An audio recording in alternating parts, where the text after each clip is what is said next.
Good morning everyone.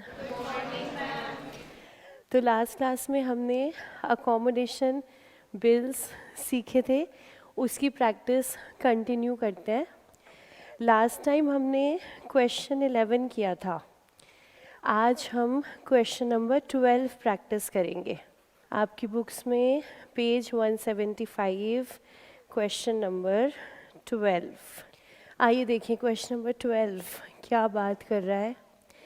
Anil draws a bill on Sanjay on 5th April for 3 months, which Sanjay returns after accepting the same. तो अनिल ने संजय पे bill draw किया, तो drawer कौन हो गया यहाँ पे? अनिल। तो बैंक के पास डिस्काउंट कराने के लिए कौन जा सकता है? अनिल।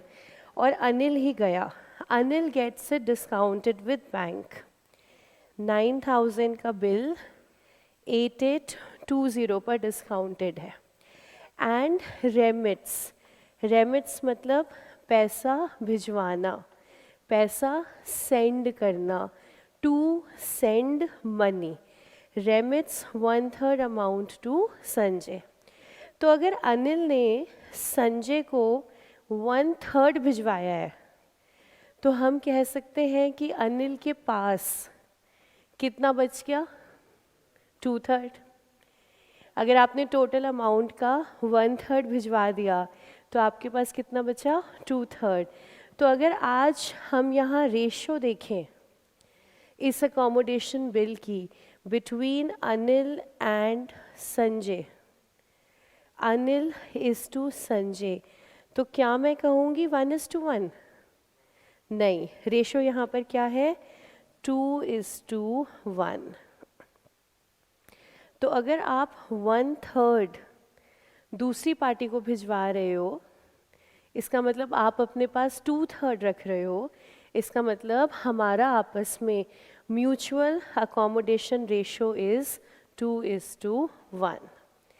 अब इसके बाद क्या हुआ? ऑन द ड्यू डेट आपको पता ही है, अनिल क्या बोल देगा? सॉरी, मैं नहीं दे सकता पैसे। Anil fails to remit the amount due to Sanjay, तो संजय ने क्या करा? नया बिल बनाया, but he accepts a bill. यहाँ पर ही किसके लिए आया है? He accepts a bill, Anil के लिए। Anil fails to remit the amount but he accepts a bill. Anil ने बिल एक्सेप्ट किया है क्योंकि संजय ने डिस्काउंट कराया है। तो डिस्काउंट तो हमेशा कौन कराता है? Drawer.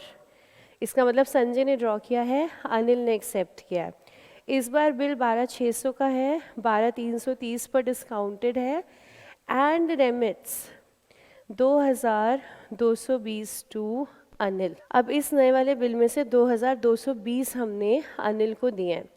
Now before the maturity Anil becomes insolvent and only 50% is realized past journal entries in the books of Anil. तो स्टार्ट करते हैं हम। सबसे पहले बिल ड्रॉ करेंगे, डिस्काउंट करेंगे, पैसे को भिजवाएंगे।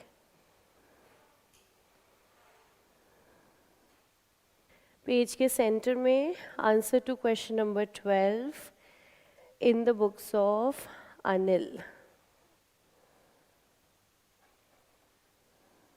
सिर्फ डेबिट क्रेडिट नहीं लिखना, साथ में रुपीस ज़रूर लगाना। स्टार्ट करेंगे हम सबसे पहली एंट्री के साथ। बिल ड्रॉ हुआ है 5th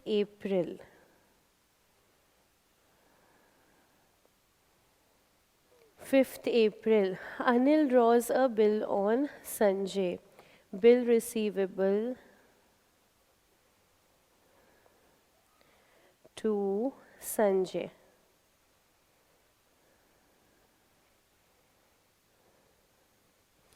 $9,000। अब नरेशन को ना याद करने की कोशिश करते हैं। लास्ट क्लास में हमने लिखी थी, इस बार लिखेंगे नहीं, सिर्फ बोलेंगे। तो इसकी नरेशन क्या बनेगी? Bill drawn on Sanjay, being bill drawn for mutual accommodation for कितने मंथ्स हैं यहाँ पर 3 मंथ्स। तो नरेशन में क्या क्या लिखोगे, being bill drawn for 3 months on mutual accommodation. तो ड्यूरेशन आनी चाहिए और किस वजह से बिल ड्रॉ हुआ है वो लिखना है, तो for mutual accommodation. Last class में देखो हमने नरेशन लिखी थी,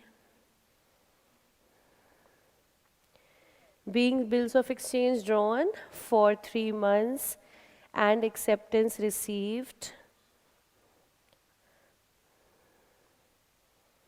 13 14 accommodation bill 11 being acceptance received for mutual accommodation।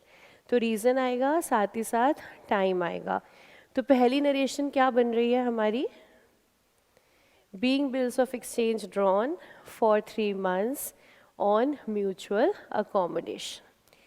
Next transaction same date 5 April, bill को कराया डिस्काउंट, बैंक डिस्काउंटिंग चार्जेस 9,000 का बिल अनिल ने कराया डिस्काउंट 8820 पर, यानी कि 180 का डिस्काउंट है। इसकी नरेशन क्या लिखेंगे, being bill discounted with bank. Rate नहीं है, टाइम नहीं है, तो being bill discounted. Next entry remittances, अच्छा 3 दिन बाद डिस्काउंट है, यहाँ पर डेट 8 अप्रैल कीजिएगा प्लीज़। उसके बाद हम कर रहे हैं remittances same 8 April, Sanjay debit,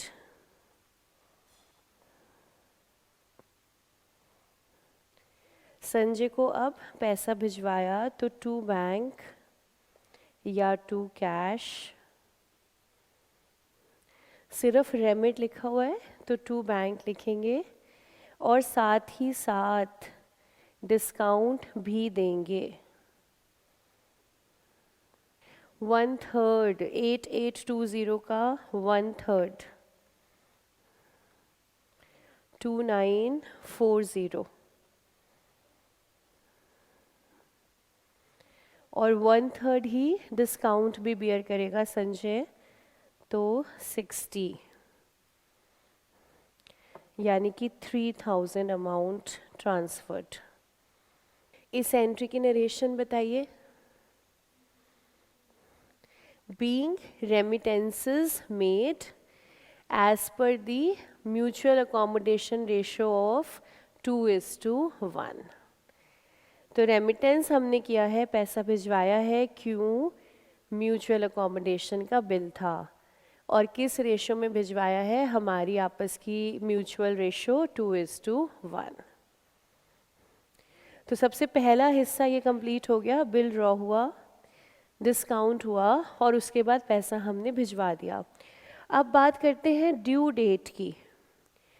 on the due date, due date इस बिल की क्या है, 8 जुलाई, यस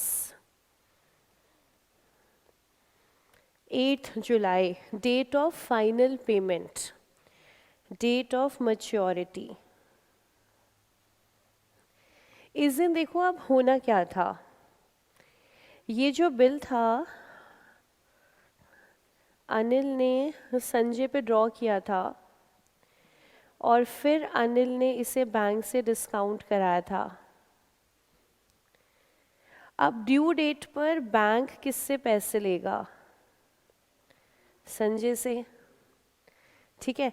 संजय ने बैंक को पैसे देना था अब डेट ऑफ मैच्योरिटी पर, तो इस दिन संजय बैंक को कितने पैसे देगा,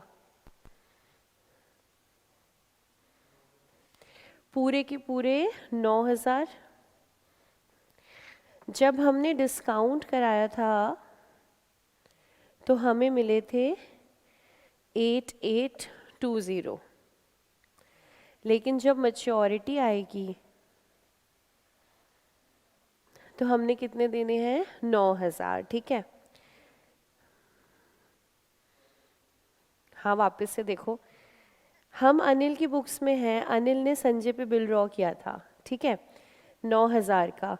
फिर उसके बाद अनिल ने इसको डिस्काउंट करा लिया था, तो अनिल बैंक के पास गया, बैंक ने डिस्काउंट करके कितने दे दिए थे 8820, ठीक है। ये हमारी बात कब की हो रही थी 8 अप्रैल की, 8 अप्रैल को ये हुआ था ट्रांजैक्शन। अब इसके बाद हम आ गए हैं मैच्योरिटी पर 8 जुलाई। 8 जुलाई को बैंक पैसा किससे लेगा अब संजय से, क्योंकि संजय ड्रॉई है, ठीक है। तो संजय ने बैंक को कितने पैसे देने हैं 9,000 रुपये। बैंक गया संजय के पास कि पैसे दे दो, संजय ने पैसे देने थे 9,000, ठीक है। लेकिन ये 9,000 कैसे कैसे आएंगे, ये सारा संजय तो देगा नहीं, इसमें कुछ पैसे संजय अपनी पॉकेट से मिलाएगा, कुछ पैसे वो अनिल से लेगा, और मिला कर के ये किसको दे देंगे, बैंक को पैसे दे देंगे। तो अगर इनकी आपस की रेशियो 2:1 है, तो संजय ने कितने पैसे देने थे, अनिल इज टू संजय 2:1 है, ठीक है। तो संजय ने कितने पैसे देने थे फिर 9,000 में से 3,000 ये अपनी पॉकेट से देता, और अनिल ने कितने मिलाने थे इसमें 6,000, ये मिलाकर के ये बैंक को कैसे दे देते 9,000 रुपये संजय दे देता। अब जब संजय ने अनिल से मांगे 6,000, तो अनिल ने कहा कि सॉरी मेरे पास पैसे नहीं है। तो संजय ने कहा इतने पैसे तो मेरे पास भी नहीं है, तो फिर मैं कैसे पेमेंट करूं बैंक की। तो इन्होंने कहा चल ऐसा करते हैं, नया बिल बना लेते हैं, नया बिल बना लेते हैं। लेकिन इस बार संजय ने कहा मैं ड्रॉ करूंगा तू एक्सेप्ट करना, तो इन्होंने एक नया बिल बना लिया, संजय ने बना दिया अनिल पे। इस बार जो बिल इन्होंने बनाया है वो है 12,600 का। इस बार ड्रॉर संजय है, तो संजय चला गया बैंक के पास, इसने बिल डिस्काउंट कराया, डिस्काउंट करा के इसको मिले 12,330। अब इस 12,330 में से इसने किया क्या, सबसे पहले तो इसने ना वो बिल चुकाया पहले वाला, जैसे इसके हाथ में 12,330 रुपये आए, इसने कहा अपनी पॉकेट से डाले 3,000, अनिल के 6,000 लिए यहाँ से, और बैंक को जाकर के पहले तो इसने पेमेंट कर दी। तो सबसे पहला काम हुआ है बिल ऑफ एक्सचेंज 9,000 वाला जो है ना, ये इसकी पेमेंट हो गई है, सेटल्ड, संजय ने पेमेंट कर दी है बैंक को। अब इसके बाद संजय ने अनिल को 2,220 रुपये भिजवा दिए, ठीक है।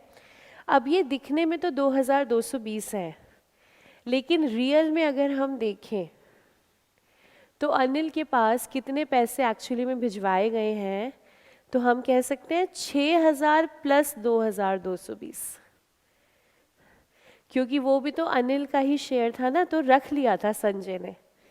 संजय ने कहा मुझे पेमेंट करनी है ना बैंक को, तो हम इसको ऐसे माने कि 2,220 तो दिख ही रहा है, लेकिन इसमें 6,000 और जो अनिल के हमने रख लिए, जिससे हमने बैंक को पैसे दिए। तो संजय ने इस पूरे बिल में अनिल के नाम 2,220 नहीं किए हैं, 8,220 किए हैं, ठीक है। तो अगर 12,330 में से 8,220 तो अनिल को दे दिए, तो देखिए संजय के पास फिर कैश कितना बचा। अगर इसने इतना हिस्सा अनिल का निकाल दिया, तो संजय ने कितना हिस्सा लिया फिर 12,330 टोटल आया, इसमें से 8,220 इसने अनिल के लिए रख दिया। तो इसने खुद क्या लिया इसमें, बैलेंस, बैलेंस देखो कितना आ रहा है 4,110, ठीक है, तो नए वाले बिल में 4110 संजय का और 8220 अनिल का। तो नए वाले बिल की रेशो इन दोनों के लिए, न्यू बिल ऑफ एक्सचेंज जो ड्रॉ हुआ उसकी ratio Anil is to Sanjay, हम कह सकते हैं 8220 इज टू 4110, यानी कि अभी भी 2:1। ज़रूरी नहीं है कि ये रेशो सेम रहेगी, कंपल्सरी नहीं है, वो दोनों पार्टीज़ की आपस की मर्जी है। ऐसा नहीं है कि अब एक बार फिक्स हो गया 2:1 तो ये फिक्स ही हो गया है, ऐसा नहीं है, ये बदल भी सकते हैं, इनकी मर्जी। तो हमें तो चेक करना पड़ेगा कि इन्होंने रेशो बदली है कि सेम रखी है। तो इस बिल में हम देख रहे हैं रेशो इनकी सेम आ रही है 2:1 की। ये रेशो हम चेक क्यों कर रहे हैं, उसके दो कारण हैं। एक तो बाद में जब पेमेंट करनी होगी नए वाले बिल की तो देखेंगे किसका कितना हिस्सा बनता है। दूसरा, अगर बाई चांस ड्रॉई हमारा इंसॉल्वेंट हो गया तो फिर देखना पड़ेगा शेयर कितना बनता है, इसलिए नया रेशो हमें देखना है। इसके लिए लास्ट क्लास में हमने फॉर्मूला देखा था, लेकिन वो फॉर्मूला से इतना मज़ा नहीं है। मज़ा जो है वो ऐसे समझने में है कि हाँ एक्चुअली में कैश का हुआ क्या, ये 12,330 के कैश का आखिर में हुआ क्या है। तो समझ में आया कि 8,220 अनिल के नाम का है, बचा हुआ संजय का है, तो रेशो इनको अभी भी 2:1 है। तो यहाँ पे ट्रांजैक्शन देखिए फिर से, पुराने वाला बिल सेटल हुआ है 9,000 का, नया वाला बिल डिस्काउंट हुआ है, पहले ड्रॉ हुआ है उसके बाद डिस्काउंट हुआ है। देखिए 8 जुलाई को ये 3 काम हो रहे हैं। 8 जुलाई को पुराना बिल सेटल, नया बिल ड्रॉ, नया बिल डिस्काउंट। अब हम किसकी बुक्स में एंट्री बना रहे हैं, अनिल की। अब हमें देखना है तीनों में से अनिल की बुक्स में किस किस की एंट्री बनानी है। बिल ऑफ एक्सचेंज जो सेटल हुआ ये किसकी बुक्स में, ये जो सेटल हुआ है बिल, इसकी अकाउंटिंग किसकी बुक्स में होगी, संजय की बुक्स में। ये जाएगा books of accounts of Sanjay. तो क्या इसकी एंट्री अनिल की बुक्स में आनी है, नहीं, संजय ने पेमेंट करी वो एंट्री करेगा। नया बिल जो ड्रॉन हुआ, ये जो हमने ड्रॉ किया बिल, ये किसकी बुक्स ऑफ अकाउंट्स में, दोनों की, ये संजय और अनिल दोनों की। फिर नया बिल डिस्काउंट हुआ, किसने डिस्काउंट कराया, संजय ने, तो ये किसकी बुक्स ऑफ अकाउंट्स में जाएगा, सिर्फ संजय की। तो हम अगर अनिल की बना रहे हैं तो हम इस बार सिर्फ किसकी रिकॉर्डिंग करेंगे, बिल ऑफ एक्सचेंज एक्सेप्ट करने की।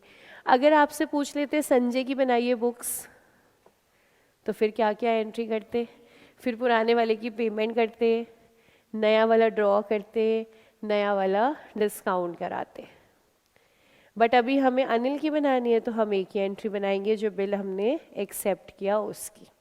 तो पहले आप ये नोटिंग कर लो, ये हमारे लिए बहुत ज़रूरी है, पेपर में कुछ नहीं करना, लेकिन हमें पता होनी चाहिए रेशो कैसे निकलेगी और ये 3 ट्रांजैक्शंस हो रही हैं किस किस की बुक्स में जाती हैं, वो हमें एकदम क्लियर होना चाहिए। आप इस पेज पे जर्नल बना रहे हो तो चाहो तो नेक्स्ट पेज पे लिख लो ये, और नहीं तो कोई बात नहीं बीच में लिख लो बॉक्स बना के। चार्ट बनाने के बाद फिर नेक्स्ट एंट्री हम लिखेंगे 8 जुलाई की डेट पर ये बिल एक्सेप्ट किया है अनिल ने, तो संजय टू बिल्स पेएबल। इसकी नरेशन एक बार फिर से लिख देते हैं, ये पक्का से याद नहीं होगी आपको, चेक करके देखिए याद है इसमें क्या लिखना था। Being bills of exchange accepted, आगे आगे भूल गए ना, वो लिखना ज़रूरी है। Being bills of exchange accepted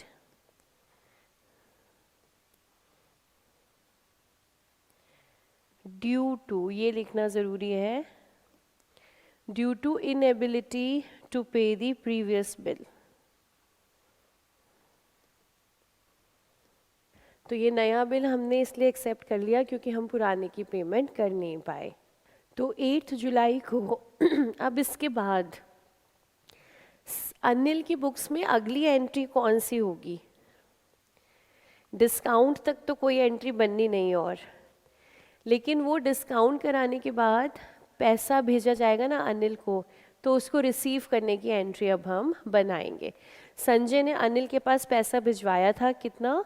2220। उसको रिसीव करते हैं हम सेम डेट, इसी दिन डिस्काउंट हुआ, इसी दिन पैसा आया होगा। तो 8 जुलाई बैंक डेबिट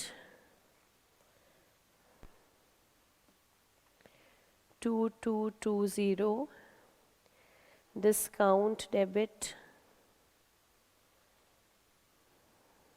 डिस्काउंट कैसे निकालेंगे? 2:1 की रेशो चल रही है, और टोटल डिस्काउंट यहाँ पर 12,600 माइनस 12,330, 270 का डिस्काउंट है टोटल।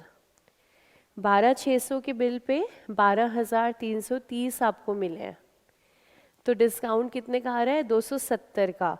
270 में से अनिल की बुक्स में कितना ले जाएं? 180। 2:1 की रेशो है, तो यहाँ डिस्काउंट आएगा 180। टोटल डिस्काउंट बना 270, 12,600 माइनस 12,330, 270 में अनिल का शेयर 2/3 यानी कि 180। 2 संजय 2220 प्लस 180 2400। इसकी नरेशन क्या लिखें? बीइंग अमाउंट रिसीव्ड, क्योंकि मिला है, in the mutual accommodation ratio of 2:1। being amount received in the mutual accommodation ratio of 2:1। उसके बाद अब आगे क्या हो रहा है? Before the maturity of renewed bill Anil became insolvent and 50% was realized on 15th October। तो 15th अक्टूबर को एंट्री बनाते हैं दोनों। 15 अक्टूबर। इस बिल की मैच्योरिटी देखो किस दिन आ रही है? 8 जुलाई। ये बिल हमने ड्रॉ किया था अगेन 3 मंथ्स के लिए, तो 8 अगस्त, 8 सितंबर, 8 अक्टूबर प्लस 3 डेज 11 अक्टूबर। ठीक है, 11 को बिल की मैच्योरिटी आ रही है और 15 को हमें ये 50% पैसा जो है मिल रहा है। तो उस केस में दोनों एंट्री 15 को नहीं बनेंगी, 11 को डिसऑनर करते हैं और 15 को ये जो थोड़ा बहुत 50% है इसको हम पे कर देंगे। हम यहाँ पे ड्रॉइंग है तो हमें मिलेगा नहीं, हमें इस समय पे करना है। तो 11 अक्टूबर को पहले बिल डिसऑनर कर देते हैं, तो bills payable debit to Sanjay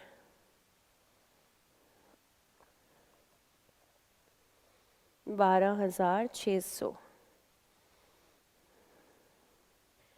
being bill cancelled due to insolvency।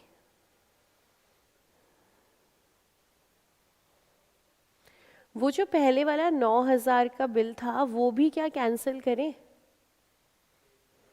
नहीं, क्यों? उसकी पेमेंट हो गई है, वो सेटल हो गया है।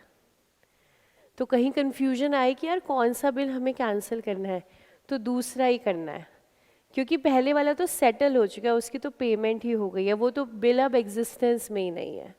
तो इसको हम डिसऑनर करेंगे पहले, BP2 संजय कैंसिल करके। अब इसके बाद 15 अक्टूबर,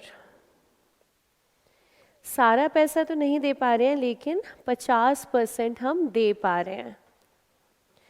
तो दे पा रहे हैं, रिसीव नहीं, क्योंकि इस बार ये है बिल्स पेएबल, हम हैं ड्रॉई, तो हम आधा दे पाएंगे। तो जो आधा नहीं दे पाएंगे उसे कौन से अकाउंट में डालना है हमें? डेफिशिएंसी अकाउंट में। तो हमारी एंट्री यहाँ क्या बनेगी? संजय डेबिट, जितना पैसा दे पाएंगे टू बैंक, जितना नहीं दे पाएंगे टू डेफिशिएंसी। अब आपने अमाउंट निकालना है और बताना है कि यहाँ पर ना बैंक का कितना और डेफिशिएंसी का कितना। बताओ। 6,300 6,300 पहला आंसर आ रहा है, तो टू बैंक 6,300, टू डेफिशिएंसी 6,300। और कोई आंसर? 1,200 1,200, ओके। और कोई आंसर? सोचिए सोचिए, ज़रूर दीजिए जो आपको सही आंसर लग रहा है। बताइए आपके हिसाब से कितना अमाउंट आएगा? 6,300। कितने बच्चों को लगता है 6,300? सारे बच्चे लास्ट क्लास में थे। हमने एक स्टार लगाया था लास्ट क्लास में, देखें ज़रा। बिल्कुल लास्ट में जब हमने पेमेंट करी थी मैंने यहाँ पे स्टार लगवाए थे, वो भी एक नहीं 3। स्टार का मतलब पता है क्या होता है? कि ये पार्ट आपको एग्ज़ाम में तारे दिखा सकता है, इसलिए सावधान रहें, सतर्क रहें। अब ये 6,300 वाले बच्चे ज़रा स्टार देख लो और फिर मुझे बताओ क्या आंसर है। तुम लोगों ने 6,300 कैसे निकाला? तुमने 12,600 का कर दिया ना अमाउंट, 12,600 को 50-50 किया ना, वो ही हमने स्टार लगाया था यहाँ पर कि भैया अमाउंट 7,000 मत ले लेना कहीं गलती से पूरा का पूरा, क्योंकि मेरी जिम्मेवारी 7,000 की है ही नहीं, या हमारे इस क्वेश्चन में मेरी जिम्मेवारी 12,600 की तो है ही नहीं।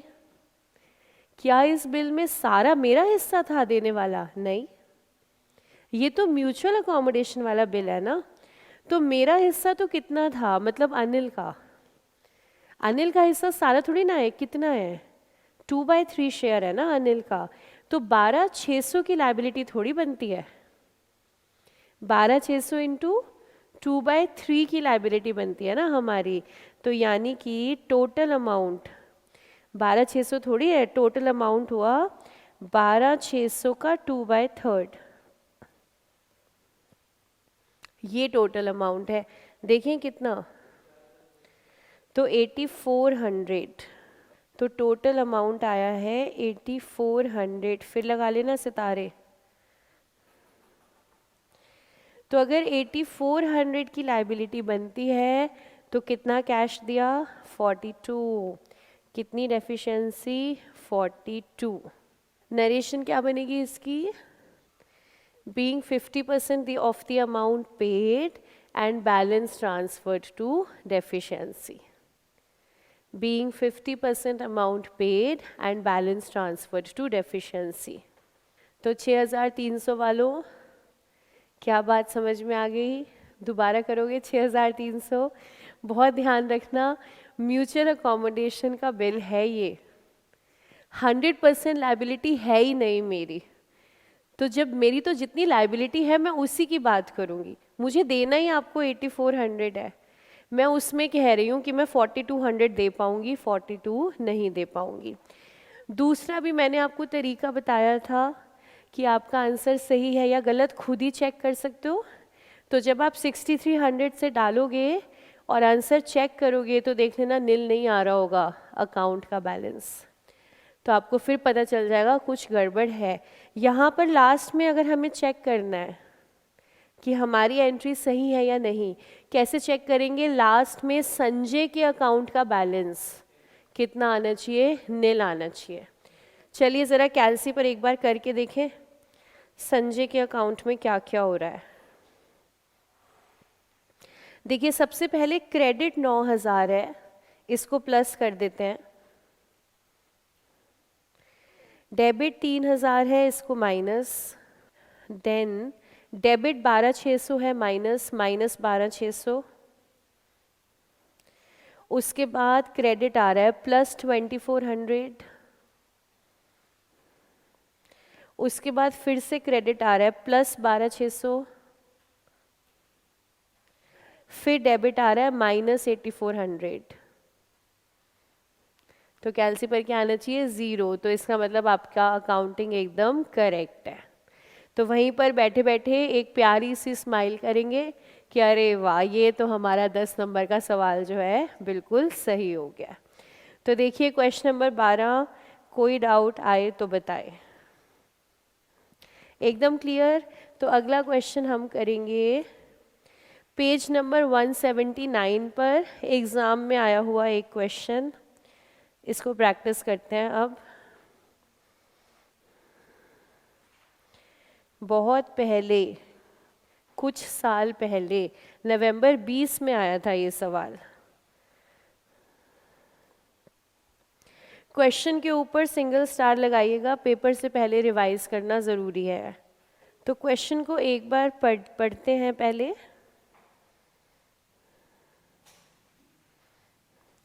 Suresh draws a bill on Anoop for 3 months, which is returned by Anoop after accepting the same. Suresh get it discounted with the bank and remits 1/3 amount to Anoop. ये रेमिट वर्ड आपको बताता है कि ये bill कैसा है, mutual accommodation वाला, क्योंकि पैसा के आदान प्रदान म्यूचुअल अकोमोडेशन बिल में है। On the due date, Suresh fails to remit the amount, but he accepts a bill which Anoop discounts and remits to Suresh. Before maturity, Suresh became insolvent and only 50% was realized. एकदम similar सा question है और देखो 10 number का सवाल है, तो चलो इसको स्टार्ट करते हैं। इसको करोगे आप अपने आप, सामने स्क्रीन पर मैं भी लिखूंगी, लेकिन मैं साइलेंट रहूंगी, मैं बोलूंगी कुछ नहीं। तो पहले आप खुद से एंट्री बनाना, फिर चेक करते जाना कि आपकी एंट्री सही बन रही है या नहीं। किसकी बुक्स में बनाना है हमें? सुरेश की बुक्स में। तो एक बार अपने आप स्टार्ट कीजिए, सॉल्व करना स्टार्ट कीजिए, सामने स्क्रीन से मिला लीजिएगा आपने सही एंट्री बनाई कि नहीं। सुरेश की बुक्स में है हम, और फर्स्ट एंट्री आप स्टार्ट करोगे 15 अप्रैल की डेट से।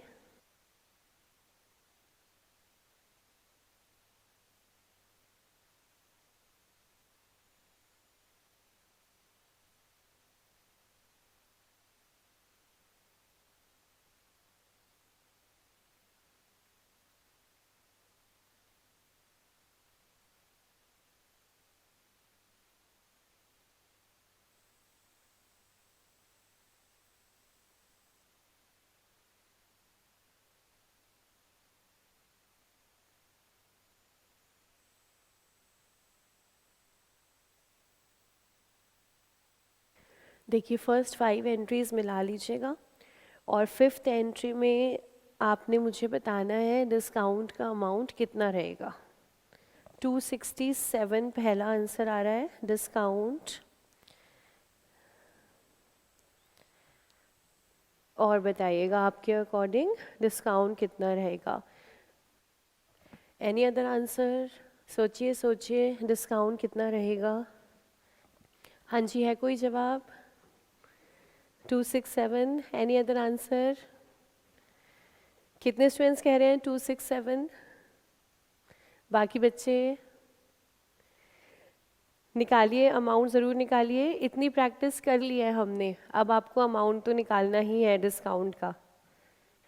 सोचो सोचो, क्या अमाउंट आएगा, निकलेगा नए बिल ऑफ एक्सचेंज की रेशो के हिसाब से कितना होना चाहिए अमाउंट? 300 रुपये दूसरा आंसर। और कोई आंसर? जितने बच्चे डिस्काउंट नहीं निकाल रहे हैं, चुल्लू भर पानी है, वाटर बॉटल है, हाँ निकालो, डिस्काउंट निकालो अपने आप। इतनी प्रैक्टिस हमने कर ली है कि डिस्काउंट निकाल सकते हो। गलत निकालो कोई प्रॉब्लम नहीं है, बट निकालो ज़रूर। 300 रुपये, ओके। कितने बच्चे 267 कह रहे हैं और कितने कह रहे हैं 300? ओके चलो, मैक्सिमम हमने ट्राई कर लिया है और ऑलमोस्ट 50-50 रेशो आ रहा है। आधे बच्चे 267 कह रहे हैं, आधे बच्चे 300 कह रहे हैं। चलो चेक करते हैं। हमें नए वाले बिल की रेशो चेक करनी है ना, कितनी है, उसके अकॉर्डिंग डिस्काउंट देख लेंगे। तो हमारा नया वाला बिल ये है 17,500 का, डिस्काउंट करके हमें मिल रहे हैं 17,100। इस 17,100 को दोनों में बांटना है हमें, सुरेश और अनूप। तो यहाँ पर पैसे जो भेजे गए हैं सुरेश के पास 2825 भेजे गए हैं, ठीक है। अब आपने सिर्फ इसमें क्या ऐड कर देना है, पहले वाले बिल का सुरेश का शेयर, ठीक है। पहले वाला बिल था हमारा 15,000 रुपये का। इस 15,000 में सुरेश का शेयर कितना बनता था? देखो अनूप को 1/3 भिजवाया था, इसका मतलब इसका बना 2/3, तो 15,000 में 2/3 इसका बनता है, मतलब 10,000 बनता है प्रीवियस बिल में। आपने सिर्फ करना क्या है, एक अमाउंट तो आपको दिखता है कि भाई 2825 रेमिटेड है, उस अमाउंट में आपने वो और जोड़ देना है जो पिछले वाले बिल का ये पर्सन नहीं चुका पाया था। सुरेश ने कहा था मैं दे नहीं पाऊंगा, क्या नहीं दे पाऊंगा, 10,000। तो इस बिल में सुरेश का हिस्सा 2825 नहीं है, हम क्या बोलेंगे 12825 है। 10,000 वो और 2825 ये। अब अनूप का निकालते हैं बैलेंस। तो टोटल 17,100 ही तो कैश आया, इसमें से सुरेश के हिस्से चला गया 12,825। तो फिर अनूप के लिए कितना बचा, देखिए ज़रा कितना बचा, 4,275। अब इनकी रेशो देखनी है, 12,825 और 4,275। तो 4,275 इंटू 2 नहीं आ रहा, इंटू 3 देखें, गड़बड़ हो रही कुछ अमाउंट में, देखें 17,100 माइनस 12,825, ठीक है 4275। रेड लाइट वाला कैल्सी कुछ और दिखा सकता है, दुकान से खरीदा है तो यही दिखा रहा होगा 4275, ठीक है। अब देखो इसकी रेशो चेक करनी है, 4275 इंटू 2 करेंगे 12,825 नहीं आ रहा, इंटू 3 करेंगे, इंटू 3 करेंगे आ रहा है 12,825। तो रेशो कितनी हुई 3:1। देख लो, चेक कर लो, कोई दर्द ना रहे तुम्हारे जीवन में, दिल से आना चाहिए 3:1। 3:1 की रेशो आ रही है। और पहले वाली रेशो क्या थी 2:1। एग्ज़ाम का धमाका, एग्जामिनेशन ऑफर, कि हमने पहले जो क्वेश्चन किया उसमें रेशो नहीं बदली, यहाँ पे रेशो बदल गई। कोई बात नहीं, हाउ डज़ इट मैटर, हमें डिस्काउंट बियर करना है 3:1 में करेंगे, फाइनल पेमेंट करेंगे 3:1 में करेंगे। तो आपने इसमें ध्यान क्या रखना है, यहाँ छोटी सी बात क्या है समझने वाली, एक हिस्सा तो आपको दिखेगा 2825 क्वेश्चन में दिखेगा, इसमें ऐड कर लेना, क्या ऐड कर लेना, पुराने वाले बिल का अपने वाला हिस्सा। तो सुरेश का पहले वाले बिल में हिस्सा 10,000 था, वो ऐड कर लें, तो सुरेश के हिस्से आ गए 12,825। तो अनूप के पास बचा कितना, तो 17,100 माइनस 12,825। अब ये देखना 17,100 में से माइनस करना है, करते करते ना 17,500 में से माइनस मत कर देना, जो पैसा आया उसमें से करेंगे हम माइनस। तो यहाँ पर रेशो 3:1 आ गई, तो उसके हिसाब से डिस्काउंट कितना अब 300। तो वेरी गुड अभिषेक, सबसे पहले निकाला था, बिल्कुल सही, 300 का डिस्काउंट यहाँ पर रहेगा। तो हमारी एंट्री में करेक्ट आंसर 300 बनेगा, ये नोट कर लेना आराम से रेशो। इसका वर्किंग नोट आपको कोई नहीं देना पेपर में, ये हमारे लिए है, लेकिन कैलकुलेट करोगे पेपर में लिखना पड़ेगा, तो वर्किंग की हेडिंग बना के कैलकुलेशन कर लेना, क्योंकि लिख कुछ नहीं सकते पेपर पर आप वर्किंग के अलावा। और कहीं कुछ भी लिखना अलाउड नहीं है। तो ये कैलकुलेशन लिखनी हो तो लिखोगे कैसे? तो वर्किंग की हेडिंग डालो और कर लो कैलकुलेशन, लेकिन रिक्वायर्ड नहीं है, पेपर में नंबर नहीं मिलेंगे, बट आप अपने लिए लिख के कर लो कि रेशो क्या है, 3:1 है। अकॉर्डिंगली डिस्काउंट 300 आ गया, वो एंट्री कंप्लीट कर लो और आगे की दोनों अपने आप बनाओ इंसॉल्वेंसी वाली।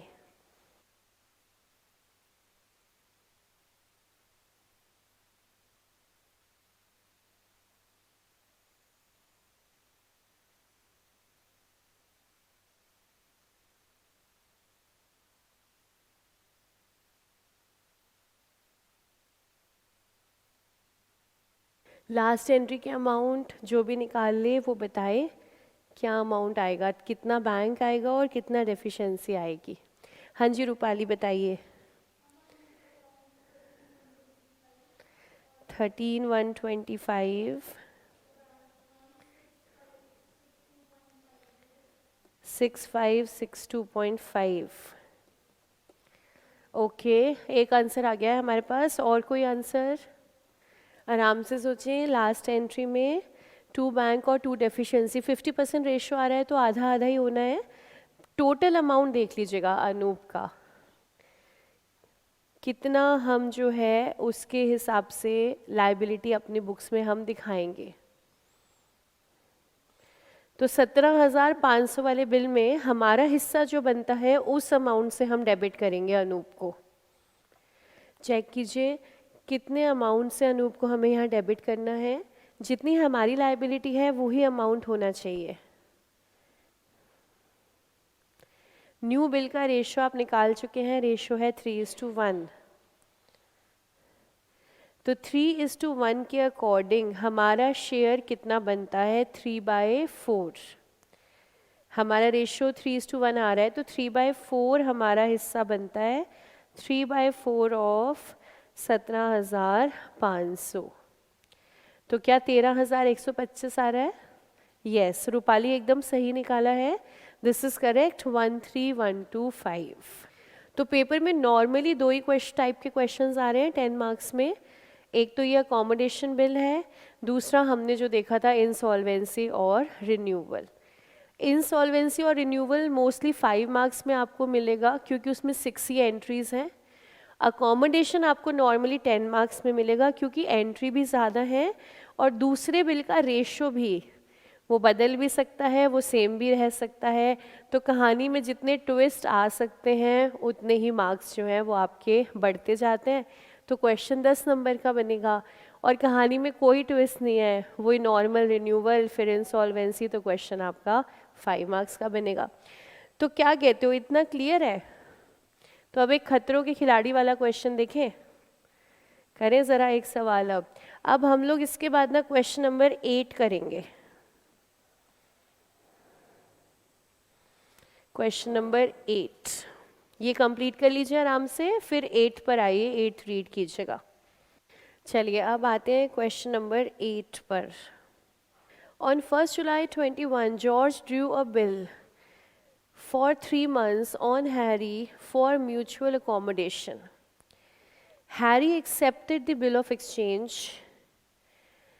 George had purchased goods worth 181 from Jack on the same date.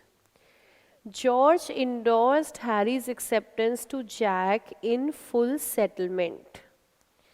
देखिए क्या ये बिल म्यूचुअल अकोमोडेशन का है? वो बात तो एकदम चिल्ला चिल्ला के क्वेश्चन कह रहा है कि ये बिल कैसा है, म्यूचुअल अकोमोडेशन।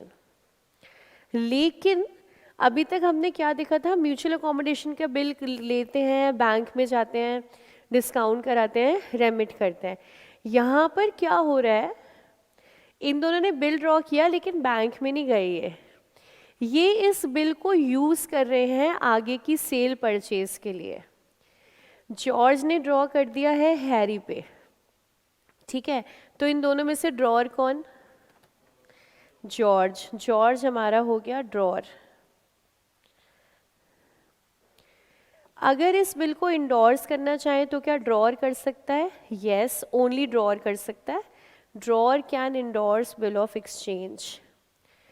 तो यहाँ पर क्या किया, जॉर्ज ने पहले तो बिल बना लिया उसके बाद इसने जैक से सामान खरीदा, जैक से इसने सामान खरीदा, तो जैक को पेमेंट करनी थी, तो उसने क्या किया, यही वाला बिल इसने इंडोर्स कर दिया जैक को.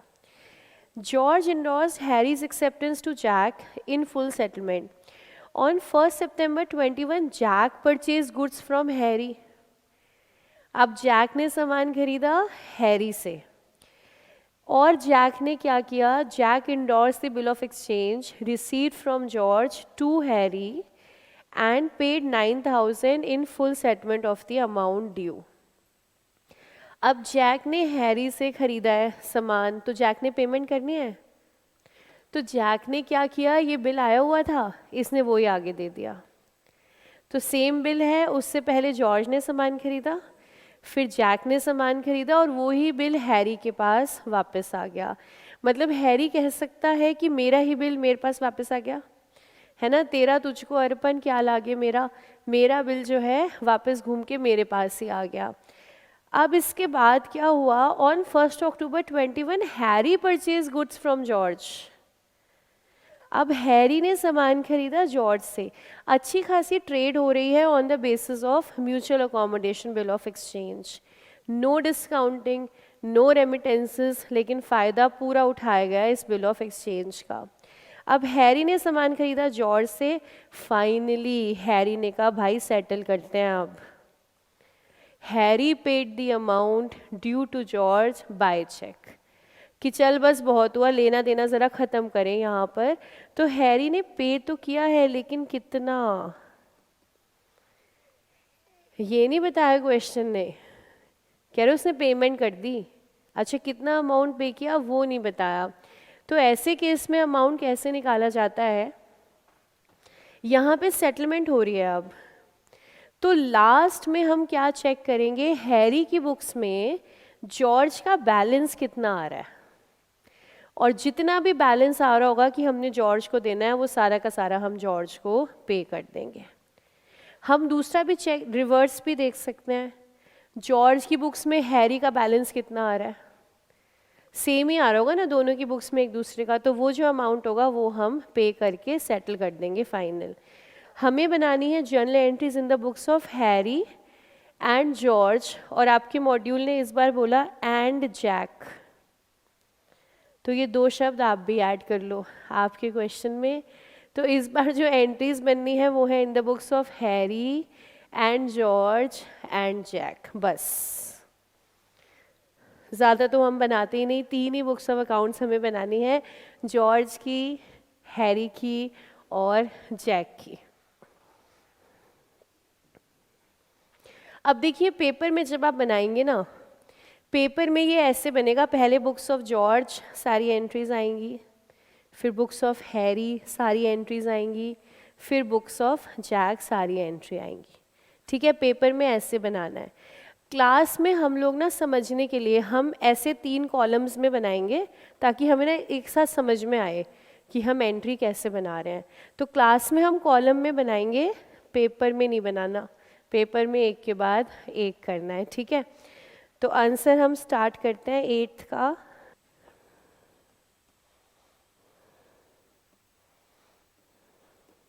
और सबसे पहली लाइन ना आप ये लिख लेना, this is not paper presentation.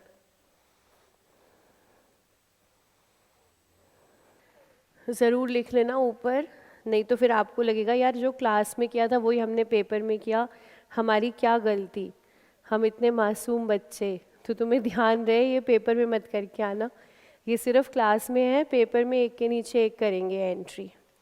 तो हम ना यहाँ पे 3 कॉलम्स बना लेते हैं, जॉर्ज की बुक्स, हैरी की बुक्स, जैक की books.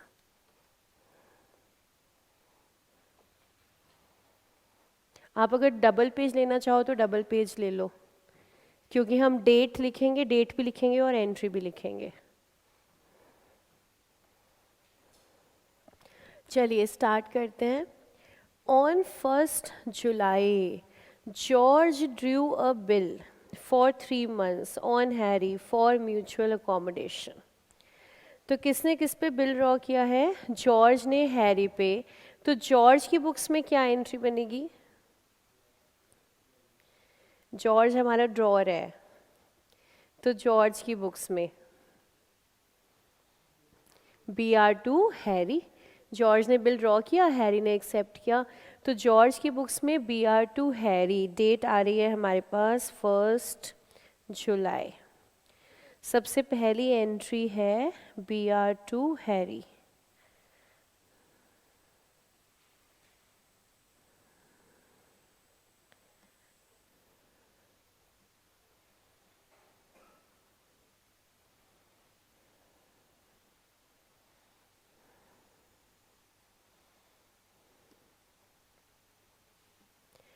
being bill drawn for mutual accommodation।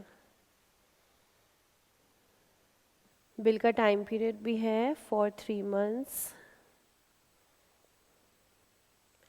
Harry की बुक्स में आते हैं 1 जुलाई। हैरी ने बिल एक्सेप्ट किया है, तो हैरी करेगा जॉर्ज टू बिल्स पेबल।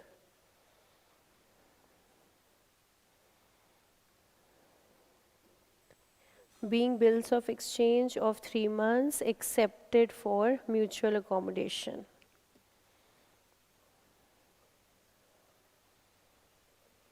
तो सबसे पहली ट्रांजैक्शन 1 जुलाई को एक बिल ड्रॉ हुआ है, तो ड्रॉअर की बुक्स में BR टू हैरी, ड्रॉई की बुक्स में George to bills payable.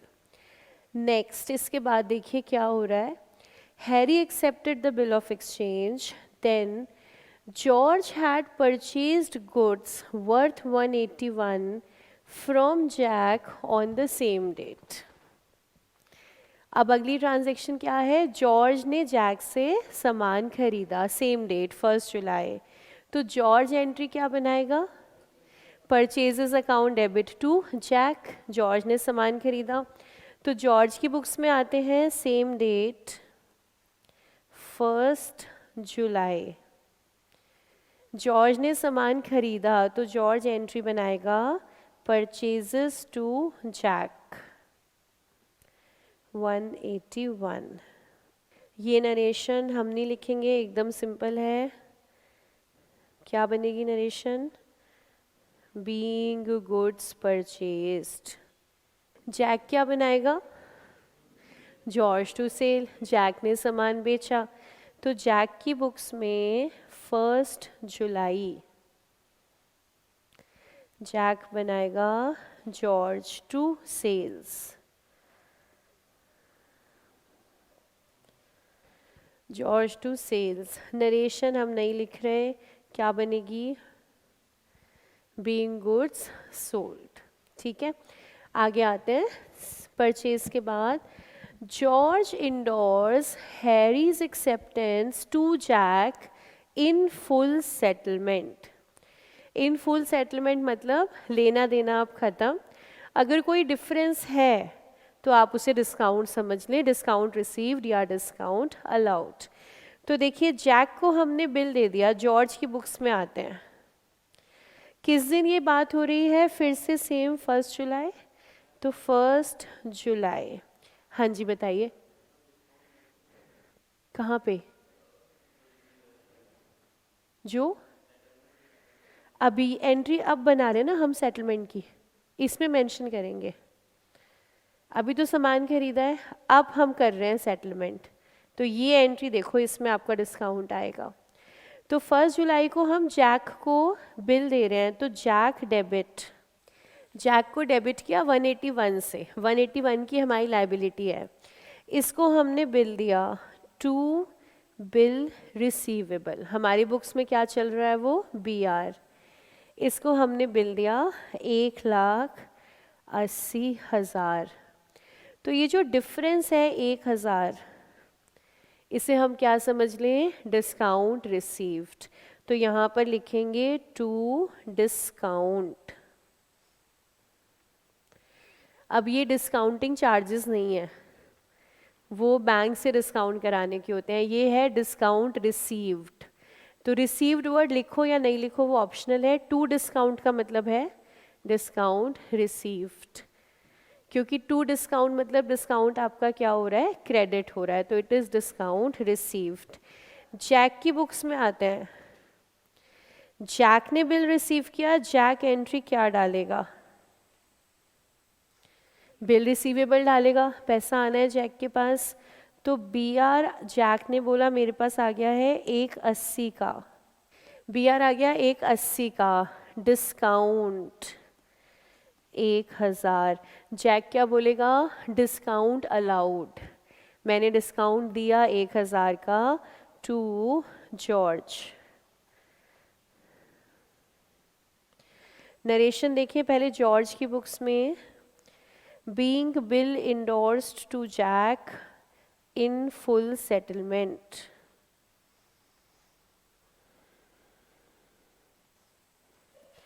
Jack डालेगा being bills of exchange received in full settlement. इसके बाद देखिए next transaction, Jack purchased on 1 सितंबर, Jack purchase goods from Harry.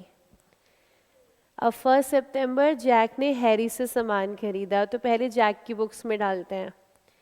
तो जैक अपनी बुक्स में क्या डालेगा एंट्री? Purchases to Harry. दिखने में क्वेश्चन मुश्किल था, वैसे मुश्किल है नहीं, दिखने में ऐसा लग रहा था तीनों की बुक्स बनानी है, बट इतना मुश्किल नहीं है। तो 1 सितंबर जैक ने हैरी से सामान खरीदा, तो जैक ने डाला परचेजेस टू हैरी। सामान खरीदा है 190 का, बीइंग गुड्स परचेज्ड। हैरी की बुक्स में आते हैं 1 सितंबर, हैरी क्या डालेगा? Jack to sales, Jack to sales being goods sold. अब इसके बाद जैक ने क्या किया? Jack endorse the bill of exchange received from George to Harry and paid 9000 in full settlement of the amount due to Harry. तो अब देखो Jack ने क्या किया, जैक की बुक्स में बात करते हैं, क्या डेट हम सेम डाल दें? 1 सितंबर, यस सेम डेट 1 सितंबर। जैक की बुक्स, हैरी के साथ अमाउंट सेटल कर रहा है वो, तो हैरी डेबिट 190, हैरी के साथ फुल सेटलमेंट है, हैरी डेबिट 190। क्या किया अब इसने? कह रहा है एक तो बिल ले लो मुझसे, तो ये क्या बोलेगा? टू बी आर, क्योंकि इसकी बुक्स में देखो बी आर आ रहा है, तो इसने करा to B R. B R कितने का है? 181 का, बी आर 180 का,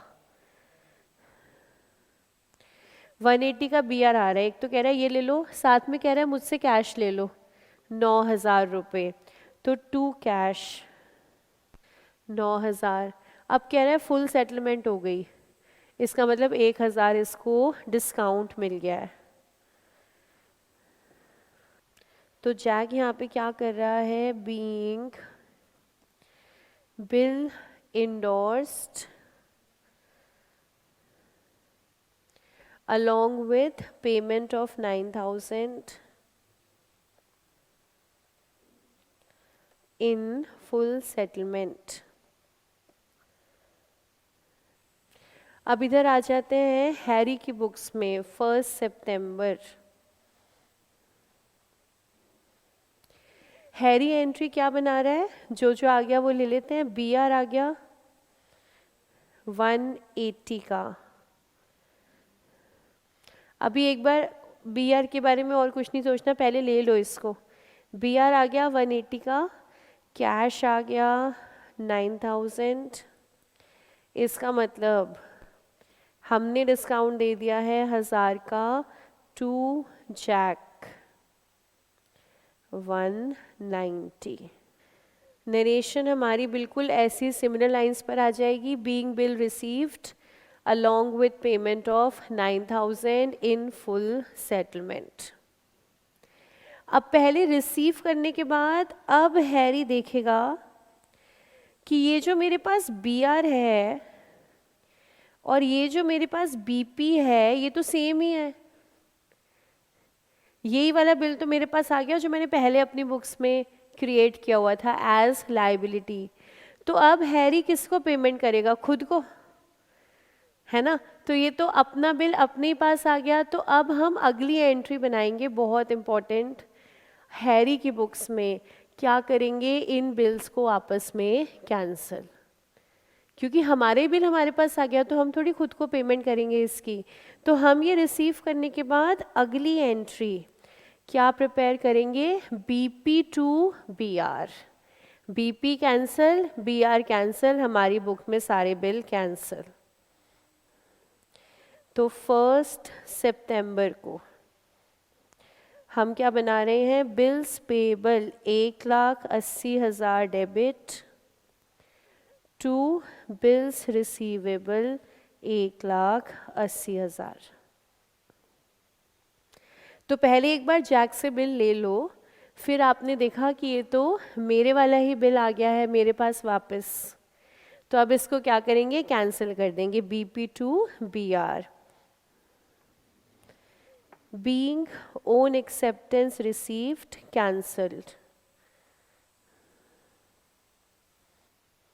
या फिर being cancellation of own acceptance received। यहाँ तक कोई डाउट? एकदम क्लियर है एंट्रीज? मेन हमारी ये एंट्री थी BP टू BR कैंसलेशन की। अपनी बुक्स में अपना ही बिल वापस है तो क्या करेंगे? कैंसिल। इसके बाद next transaction, on 1 October 21 Harry purchase goods from George. तो 1 अक्टूबर 21 हैरी की बुक्स में हैरी ने सामान खरीदा, परचेजेस टू जॉर्ज 2 लाख।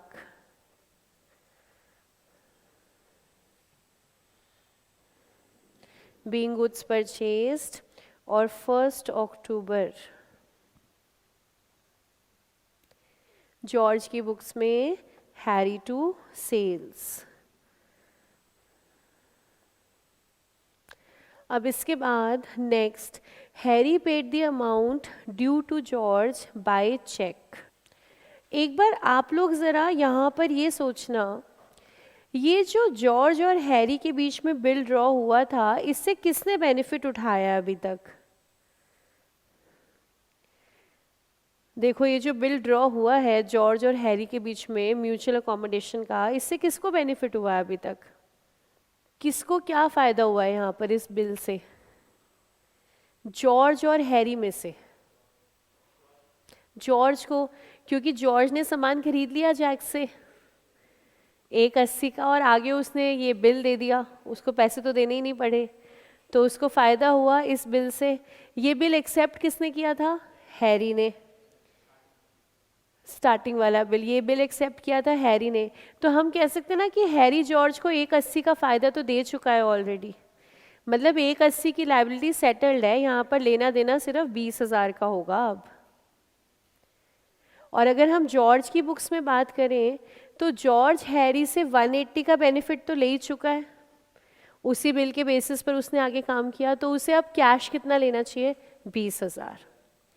पहले एक बार अगर आप लॉजिकली ओरली देखोगे तो भी आपको आंसर मिलेगा कि अब अगर पैसे की बात करें तो 20,000 ही जाना चाहिए, क्योंकि 1,80 का फ़ायदा तो ऑलरेडी हैरी जॉर्ज को दे चुका है, जॉर्ज उठा भी चुका है फ़ायदा, जैक से सामान खरीद भी चुका है। अब इसी बात को अकाउंट हमारा कंफर्म करेगा। हम चेक करते हैं हैरी की बुक्स में जॉर्ज का बैलेंस कितना आ रहा है। ठीक है, देखते हैं जॉर्ज के साथ क्या क्या हमने अकाउंटिंग करी। देखो जॉर्ज को पहले हमने 1,80 से डेबिट किया था, ठीक है, उसके बाद जॉर्ज कहाँ पर आया? लास्ट में 1,80 से डेबिट किया था, 2 लाख से हमने इसको क्रेडिट किया है, ठीक है। तो जॉर्ज का बैलेंस आ रहा है कितना? 20,000 का। 20,000 का कौन सा बैलेंस? डेबिट बैलेंस के क्रेडिट बैलेंस? जॉर्ज डेबिट है 1,80 से, क्रेडिट है 2 लाख से।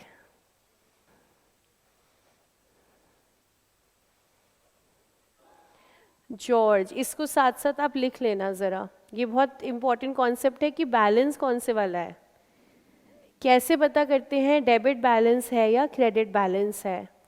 जॉर्ज डेबिट हो रहा है 180 से,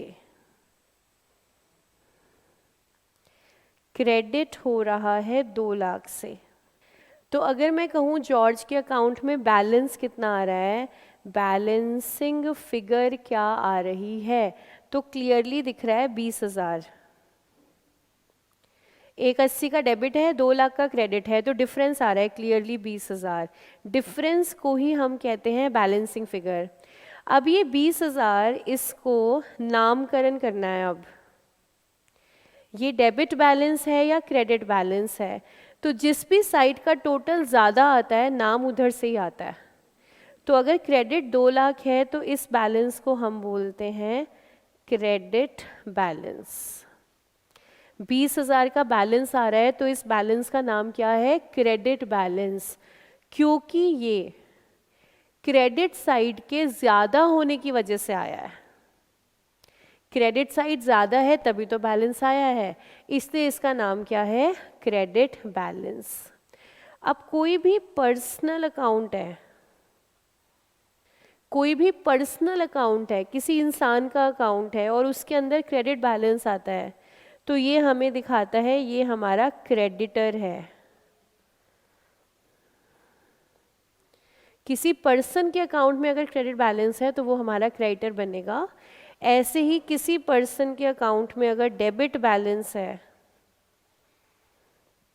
तो ये पर्सन हमारा क्या बनेगा, डेटर। तो person account Ram Shyam X Y, name वाले अकाउंट अगर क्रेडिट बैलेंस दिखा रहे हैं तो वो इंसान आपका क्रेडिटर है, डेबिट बैलेंस दिखा रहे हैं तो वो इंसान आपका डेटर है। तो हैरी की बुक्स में जॉर्ज क्रेडिटर है, तो मतलब क्रेडिटर को पेमेंट करनी है, तो हम एंट्री क्या बनाएंगे, हैरी की बुक्स में। हैरी की बुक्स में, अपनी बुक्स में अपना नाम कभी नहीं आता, बाकी सबका आता है, तो हैरी की बुक्स में हैरी कभी नहीं आएगा। George to bank, George to bank, George को पैसे देने हैं, जॉर्ज हमारा क्रेडिटर है, 20,000 की पेमेंट करेंगे, तो एंट्री बनेगी जॉर्ज टू बैंक। अब देखो जैसे आप एंट्री बनाओगे जॉर्ज टू बैंक, तो जॉर्ज डेबिट हो गया 20,000 से, तो इसके बाद हम कह सकते हैं जॉर्ज का बैलेंस 0 आ गया, डेबिट 2 लाख, क्रेडिट 2 लाख। तो अगर हम 20,000 की पेमेंट कर देंगे जॉर्ज को तो हमारी बुक्स में उसका अकाउंट 0, लेना देना ख़त्म। जो हम शब्दों में कहेंगे कि जॉर्ज तेरे साथ लेना देना अब ख़त्म है, वो ही मेरी बुक्स ऑफ अकाउंट्स शो भी करेंगी। जो मेरी ट्रांजैक्शन बिजनेस में चल रही है वो ही मेरी किताबें दिखाएंगी। तो अगर मैं वर्बली बोल रही हूँ तेरे साथ लेना देना ख़त्म, तो मेरी किताबें भी दिखाएंगी कि तेरे साथ लेना देना ख़त्म, और उस पर्सन के अकाउंट का बैलेंस क्या आ जाएगा, 0। तो ये आपको समझ में आया, डेबिट बैलेंस क्रेडिट बैलेंस। तो नाम कैसे पड़ेगा बैलेंस का, जिसका भी साइड ज़्यादा होगी ना बैलेंस का नाम वही होगा। तो अगर क्रेडिट साइड ज़्यादा है तो नाम क्या है, क्रेडिट बैलेंस। तो अब हम लास्ट एंट्री बना लेते हैं, George to bank, simple narration being amount paid. George to bank 20,000 being amount paid, इधर जॉर्ज की बुक्स में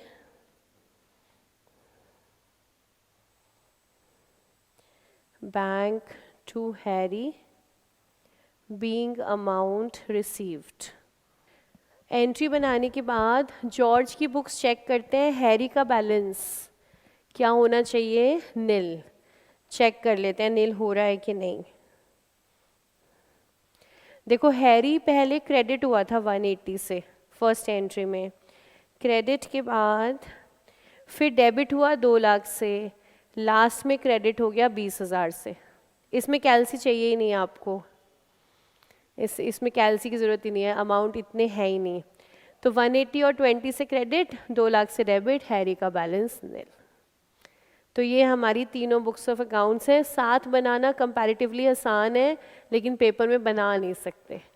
वो तो ये है कि वर्किंग में ड्रॉ करके शॉर्ट में लिख लो एंट्री, फिर फाइनल आंसर में पूरी एज इट इज़। बोलो क्वेश्चन नंबर 8 क्लियर, पक्का। तो तो एक last heading bills of exchange की अब बनाएंगे हम। नोटिंग किसी की बाकी है तो पहले कर लो आप। लास्ट हेडिंग हम बनाएंगे अब डेट ऑफ मैच्योरिटी पर ज़रा चर्चा डिटेल में करते हैं। Date of maturity of bill of exchange.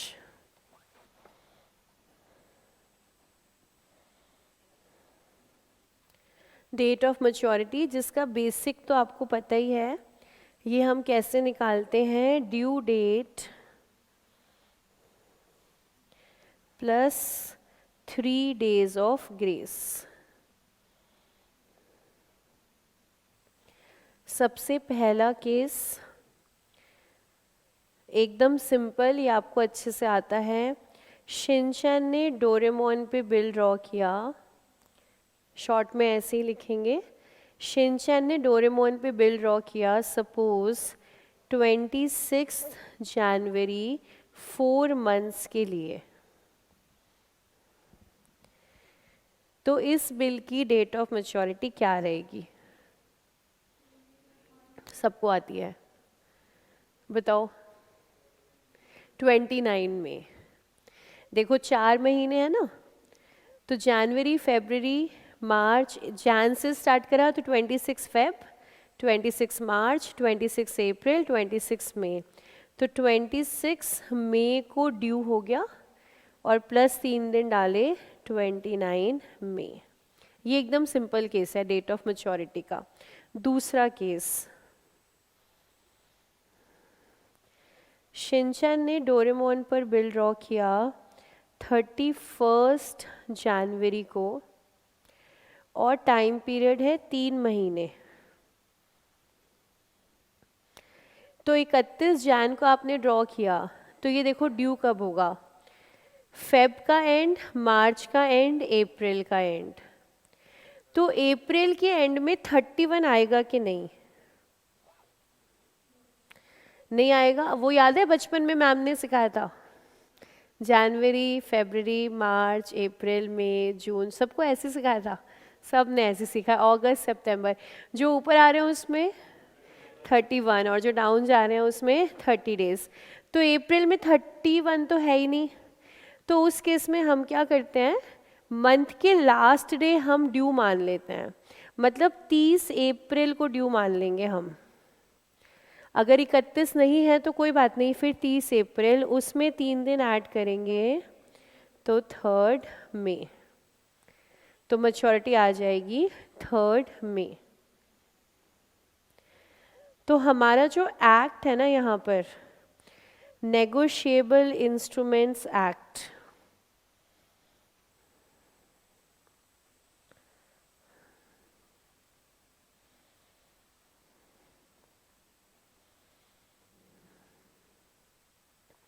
हम बिल्स ऑफ एक्सचेंज में जो भी कुछ पढ़ रहे हैं वो नेगोशिएबल इंस्ट्रूमेंट एक्ट में लिखा है।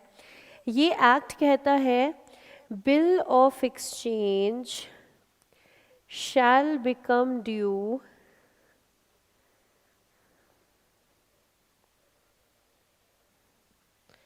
bill shall become due on the corresponding date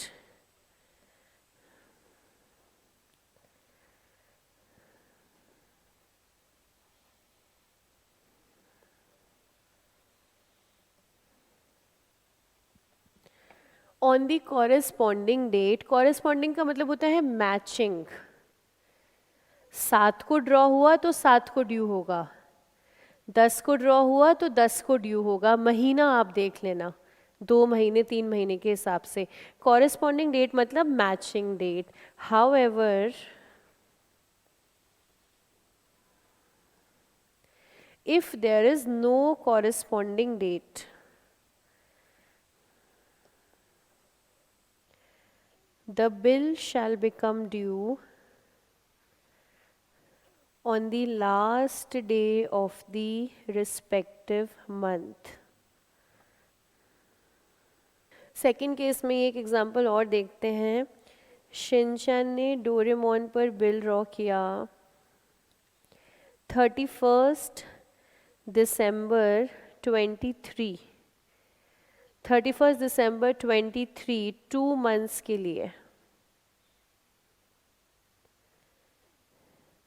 अब आपने बताना है ड्यू कब होगा और फिर मैच्योर कब होगा। तो ड्यू पहले आप बताओ, ड्यू किस दिन होगा ये? 29 फेब, करेक्ट, +3 3 मार्च। देखो दिसंबर में ड्रॉ हुआ है 2 महीने के लिए, तो फेब में जाकर के ये ड्यू होगा, फेब की लास्ट डे। अब फेब का लास्ट 28 होगा कि 29? तो जनरली 28 होगा, लेकिन लीप ईयर के अंदर 29 होगा। अब कैसे चेक करते हैं कौन सा ईयर लीप ईयर है? लीप ईयर कौन सा ईयर होता है? Which is fully divisible by 4। Fully divisible by 4। 2024 4 से डिवाइड हो जाएगा, कोई बैलेंस नहीं, तो 2024 इज़ अ लीप ईयर। तो 31/12/23 को बिल ड्रॉ हुआ है 2 महीने के लिए, तो ड्यू होगा फरवरी 24 में। तो यानी कि 29 फेब 24 प्लस 3 दिन डालेंगे तो 3 मार्च। 2025 में ड्यू हो रहा होता तो 28 फरवरी 25। ठीक है। अच्छा, एक जनरल नॉलेज का क्वेश्चन देखिए ज़रा किसको आता है। ऐसा क्यों है कि फेब में ये दिन हमारे कम है? ये 28, 29, और ये 28 और 29 का क्या चक्कर है 4 सालों में? बताओ। पास हो, सही नहीं है, पास हो आंसर के। क्यों? ये 28, 29 का ये क्या चक्कर है कि हर 4 सालों में एक दिन बढ़ जाएगा? 365 डेज में +6 आवर्स, बिल्कुल नंबर सही दे दिया। 365 डेज +6 आवर्स, ये क्या है? ये 1 साल है। बहुत बढ़िया। ये एक साल हम इसको क्यों मानते हैं, 370 दिन को क्यों नहीं मानते? एक रोटेशन पूरा करने पर। यस, किसकी रोटेशन? अर्थ की रोटेशन। समझ लेना, नहीं तो छोटे भाई बहनों के सामने बेइज्जती हो जाएगी। उन्होंने पढ़ा है क्लास के अंदर, समझ गए, याद रखना। अर्थ की जो रोटेशन है, धरती जो चक्कर लगा रही है, वो एक रोटेशन कितने टाइम में कंप्लीट हो रही है? That is 365 days of 24 hours +6 hours. इसी के बेसिस पर, अर्थ की रोटेशन के बेसिस पर हमने ईयर अपना माना है 365 डेज का।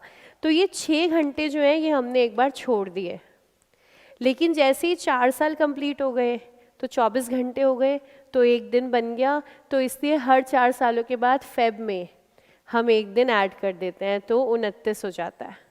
तो हमारी साइकिल जो है वो कंप्लीट चल रही है। तो धरती घूम रही है कि नहीं? घूम रही है, लेकिन आपको दिख रही है घूमती हुई? नहीं। तो ये बात ध्यान रखना कि हमेशा ऐसा नहीं होता है कि जो सच होता है वो विजिबल भी होता है। सच है वो सच है, वो आपको दिख रहा है या नहीं दिख रहा है, इट हार्डली मैटर्स। आप खाना खा रहे हो तो स्टमक डाइजेस्ट कर रही है, खाना ब्लड में कन्वर्ट हो रहा है, बट आपको दिख रहा है? नहीं। तो जो सच, जो फैक्ट्स होते हैं, जो ट्रूथ होते हैं बड़े बड़े, ज़रूरी नहीं है हर चीज़ आपको दिखे तभी आप बोलोगे है। तो चीज़ें हैं वो नहीं दिख रही हैं। तो कभी आपको ये डाउट आए कि भगवान जी हैं कि नहीं, तो क्या याद दिला देना खुद को कि भाई देख, घूम तो धरती भी रही है, हमें देख वो भी नहीं रही है। अच्छा, धरती का भी घूमना आपको पता है कि स्टार्टिंग में हमने यहाँ से शुरू किया था कि सूरज घूमता है, फिर गलीलियो आए, फिर उन्होंने बताया कि भाई सूरज नहीं घूम रहा, सूरज वहीं खड़ा है, तुम घूम रहे हो। तो इसलिए हमें क्या होता है ना, हमें चीज़ें पता चलती हैं। साइंटिफिक डिस्कवरी बोलते हैं या scientific creation? Discovery. Discovery means something that is already existing, वो तो आपने बस डिस्कवर करा है। तो ये डिस्कवर मतलब चीज़ें तो पहले से ही थी ना। तो पहले हम लोग लगा कि सन घूम रहा है, हम ठीक हैं, फिर हमें पता चला अरे नहीं नहीं, सूरज वहीं खड़ा है, धरती घूम रही है। तो इट इज़ अ मैटर कि ह्यूमंस ने कितना डिस्कवर कर लिया, लेकिन जो सच है वो तो चल ही रहा है। तो बहुत सी सच्ची चीज़ें विजिबल हैं कि इनविजिबल? इनविजिबल हैं, लेकिन वो है कि नहीं? वो है। तो इस वजह से, ये अर्थ की रोटेशन की वजह से हम हर 4 सालों के बाद एक दिन जो है इसमें ऐड करते हैं, ठीक है। अच्छा, और कुछ कहाँ कहाँ ऐसा हो सकता है कि कॉरेस्पॉन्डिंग डेट नहीं है? दो ही सिचुएशन बनेंगी। देखो, एक तो 31st आपको सब में नहीं मिलेगा, ठीक है। 30th सब में मिल जाएगा एक्सेप्ट फेब्रवरी, फेब को छोड़ के 30th सब में मिलेगा। 29 सब में मिल जाएगा एक्सेप्ट फेब में, हो भी सकता है नहीं भी हो सकता। 28 सब में मिलेगा। तो जो सोचना है वो है 29, 30 और 31 पर, अदरवाइज ये प्रॉब्लम आपको नहीं आएगी। तो केस 1 और 2 क्लियर। आगे चलते हैं, केस नंबर 3। शिनचैन ने डोरेमोन पर बिल ड्रॉ किया 12 जून 2 महीने के लिए। 12 जून 2 महीने, तो ड्यू कब हो जाएगा? 12 अगस्त, प्लस कर लेंगे 3 दिन, मैच्योर कब होगा? 15 अगस्त। लेकिन 15 अगस्त तो क्या आ रही है? हॉलीडे। अब हॉलीडे है तो पेमेंट कैसे होगा? तो ये मत कहना मैम पेमेंट को क्या है, वो तो हम ऑनलाइन ट्रांसफ़र कर देंगे। ये उस समय की बात हो रही है जब हम क्या मानते हैं, बैंक के थ्रू ही पेमेंट होगा। तो क्योंकि बैंक बंद है तो पेमेंट आज नहीं हो सकता है। तो फिर पेमेंट कब हो? 14 को कि 16 को? 14 को कि 16 को? 14 को। लॉ सेज आपको पता था ना छुट्टी आ रही है, जब आपको पता था तो पेमेंट डिले मत करो, पेमेंट को पहले ही आप पूरा कर दो। तो हमें पता था, इसको बोलते हैं पब्लिक हॉलीडे। तो ये हॉलीडे कैसी है? पब्लिक हॉलीडे है, ये हमें पहले से पता था। और ऐसी कौन सी छुट्टियां हैं जो हमें पहले से पता है? 26 आप उसका तो अपना प्लान बना के बैठे हो कि यार अब 26 को छुट्टी आएगी, सीधा संडे है क्या? ओहो, तुम्हारी छुट्टी चली गई। हाँ, ये देखो कितना रूपाली के दिल से दर्द उसके बाहर आ रहा है। अरे यार, एक ही तो छुट्टी आनी थी, वो भी संडे में चली गई। 26 जैन और 2 अक्टूबर, ये कुछ हमारी पब्लिक हॉलीडेज हैं जो हमें पता है। अच्छा, होली दिवाली नहीं, क्योंकि डेट फिक्स नहीं है। हम बिल्स ऑफ एक्सचेंज के पर्पस से वही मानेंगे जो डेट फिक्स है। हाँ, दिवाली भी छुट्टी है लेकिन उसकी डेट फिक्स नहीं है, तो हम डेट्स पर फोकस करें जो फिक्स्ड हैं। तो 26 जनवरी, 2 अक्टूबर, ये सब पब्लिक हॉलीडे हैं। तो बिल की मैच्योरिटी पहले के बाद में? पहले को बोलते हैं प्रीसीडिंग, PRECEEDING।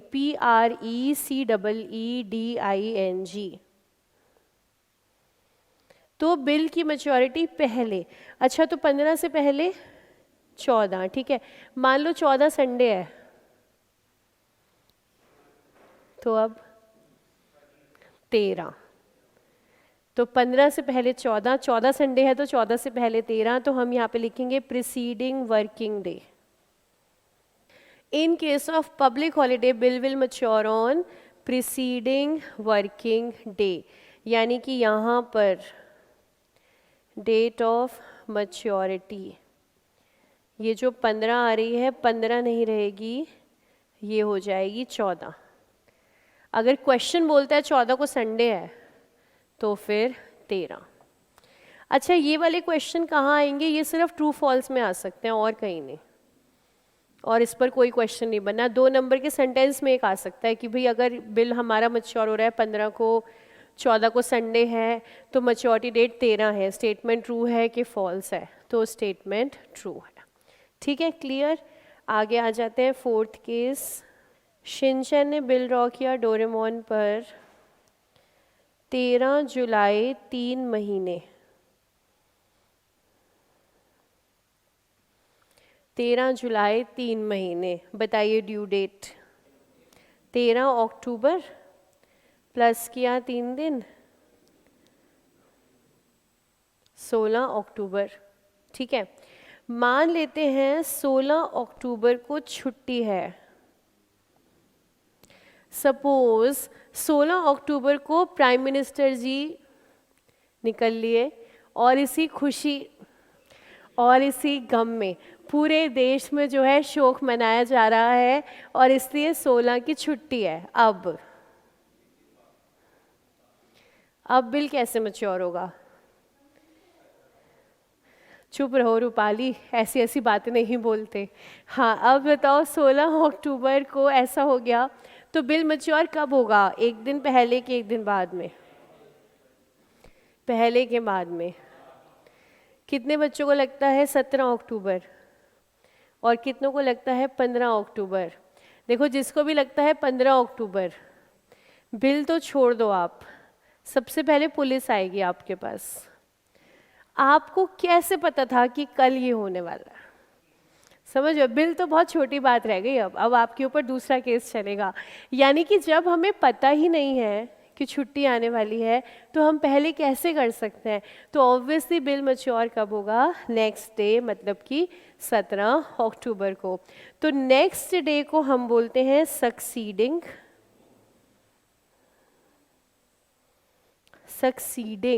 और ऐसी छुट्टियों को हम बोलते हैं सडन हॉलीडेज। पब्लिक हॉलीडे जो हमें पता है, सडन हॉलीडे, अचानक से छुट्टी, तो बिल मैच्योर होगा अगले दिन। लेकिन अगला कौन सा? Working day, succeeding working day. यानी कि अगर सपोज 17 संडे आ रहा है, तो फिर बिल कब मैच्योर होगा? 18 को। ठीक है, clear? Next, 5th case. Shinchan ने बिल ड्रॉ किया डोरेमोन पर 20 अक्टूबर 5 दिन के लिए। क्या डेज के लिए भी हो सकता है? यस। 20 अक्टूबर 5 दिन के लिए बिल ड्रॉ हुआ है। ड्यू डेट बताइए। ड्यू डेट 25 के 24, मतलब 25 लेंगे तो हम 20 को इंक्लूड नहीं कर रहे हैं, है ना? और अगर हम 24 लेंगे तो हम 20 को इंक्लूड कर रहे हैं। तो 20 को इंक्लूड करना चाहिए कि नहीं? क्योंकि इसमें ना प्रॉब्लम आएगी, इसलिए लॉ मना कर देता है कि इंक्लूड मत करो। मान लो 20 को सुबह ड्रॉ हुआ है 10-11 बजे, तो लगता है लॉजिकल है इंक्लूड कर लो। लेकिन मान लो शाम को ड्रॉ हुआ है 4-5 बजे, फिर लगता है इंक्लूड मत करो। तो लॉ ने कहा ऐसा करो, फिर इसको इंक्लूड करो ही मत, अगले दिन से काउंटिंग स्टार्ट करो 5 दिन। तो बिल ड्यू कब हो जाएगा? 25 अक्टूबर को, और इसमें 3 दिन ऐड करोगे तो 28 अक्टूबर। तो ये डेज वाले में सवाल ये बनता है कि जिस दिन बिल ड्रॉ हुआ है, क्या उस दिन को भी हम इंक्लूड करते हैं? तो आंसर इज नो। जिस दिन बिल ड्रॉ हुआ है उसको छोड़ के काउंटिंग हम स्टार्ट करते हैं अगले दिन से। नेक्स्ट डे से काउंटिंग स्टार्ट करेंगे तो 25 को कंप्लीट हो जाएगा +3। ठीक है, एक एग्जांपल इसमें और करते हैं। सपोज बिल ड्रॉ हुआ है 31 जनवरी 33 डेज के लिए। 31 जनवरी 24, 31 जनवरी 24 को बिल ड्रॉ हुआ है 33 डेज के लिए। अब देखना है ड्यू कब होगा? 4 मार्च, बिल्कुल सही। ड्यू होने वाला है ये 4 मार्च को। 31 जनवरी छोड़ दो तो फेब के 29 दिन और 4 दिन मार्च के, तो 33 डेज हो गए, प्लस इसमें किया 3 डेज ऑफ ग्रेस, तो मैच्योरिटी आ गई 7 मार्च की। अगला केस। कितने केस हैं मैम? आपके दिल का सवाल, ये आखिरी है, आखिरी लास्ट केस। शिनचैन ने बिल ड्रॉ किया डोरेमोन पर, ड्रॉ किया है 17 मार्च को। ठीक है, अब ड्रॉ करने से बिल बन जाता है या एक्सेप्टेंस रिक्वायर्ड है? एक्सेप्टेंस तो चाहिए ना, उसके बिना तो बिल बनेगा नहीं। अब यहाँ पर क्या हुआ, ये जो एक्सेप्टेंस है, ये हुई है 20 मार्च को, किसी वजह से डोरेमोन साइन नहीं कर पाया उससे पहले, तो बिल ड्रॉ तो हो गया था 17 को, लेकिन ये बिल एक्सेप्ट कब हुआ है, इस पर ड्रॉई के सिग्नेचर आए हैं 20 मार्च को। अब हम बात करते हैं इस बिल की ड्यूरेशन क्या लिखी गई है।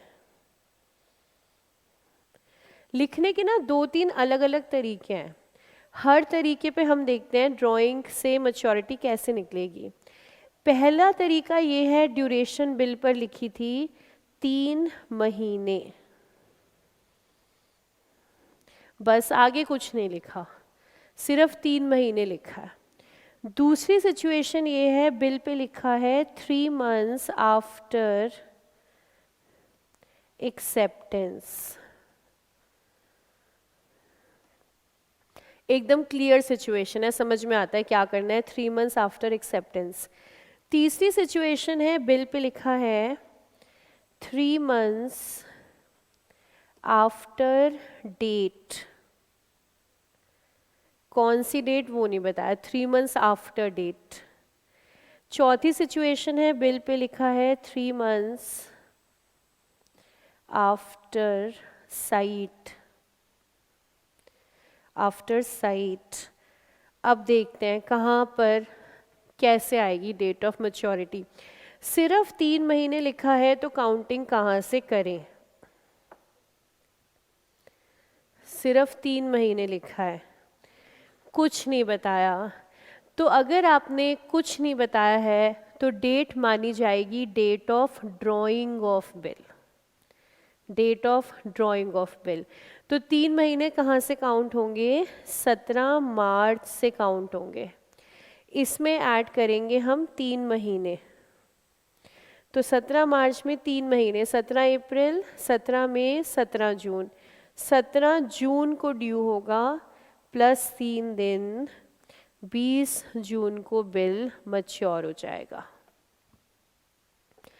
तो अगर आप कुछ नहीं बता रहे हो बिल के ऊपर, तो बिल के ऊपर डेट हम कौन सी कंसिडर करेंगे, डेट ऑफ ड्राइंग। देखिए ये इम्पॉर्टेंट क्यों है, ये इम्पॉर्टेंट इसलिए है क्योंकि ड्रॉअर हमेशा पैसा जल्दी चाहेगा और ड्रॉई हमेशा बाद में देना चाहेगा, तो ये झगड़े का मुद्दा है यहाँ पर।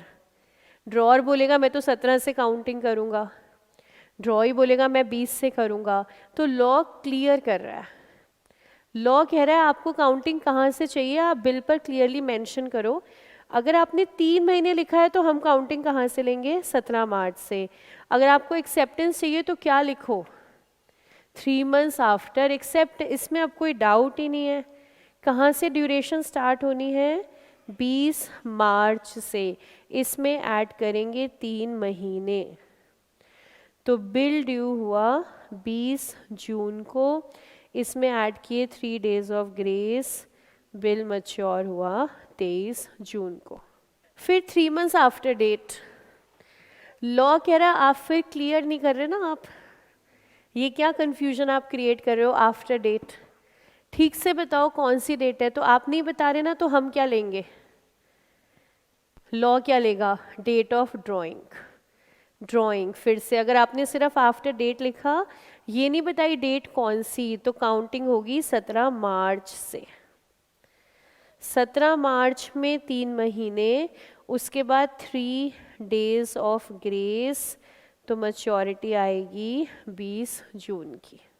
3 months आफ्टर साइट, साइट का मतलब आई साइट, आई साइट, साइट मतलब देखना, देखना, तो 3 months आफ्टर साइट में क्या लगता है, एक्सेप्टेंस, क्योंकि देखिए देखना मतलब जिसने ड्रॉ करा वो तो देख ही रहा है ना, जिसने ड्रॉ किया वो तो देख ही रहा है ड्रॉ करते करते, तो देखना यहाँ पर किसका मायने रखता है, फिर ड्रॉइंग का। तो 3 months अगर आपने आफ्टर साइट लिखा है तो कैलकुलेशन कहाँ से स्टार्ट होगा, 20 मार्च से, एक्सेप्टेंस की डेट से, तो 20 मार्च प्लस 3 महीने प्लस ग्रेस, बिल मैच्योर होगा 23 जून को। इसी के साथ हमारा बिल्स ऑफ एक्सचेंज चैप्टर ख़त्म हो जाता है। इस दोस्त को टाटा बाय बाय कहने का समय आ गया है। सारी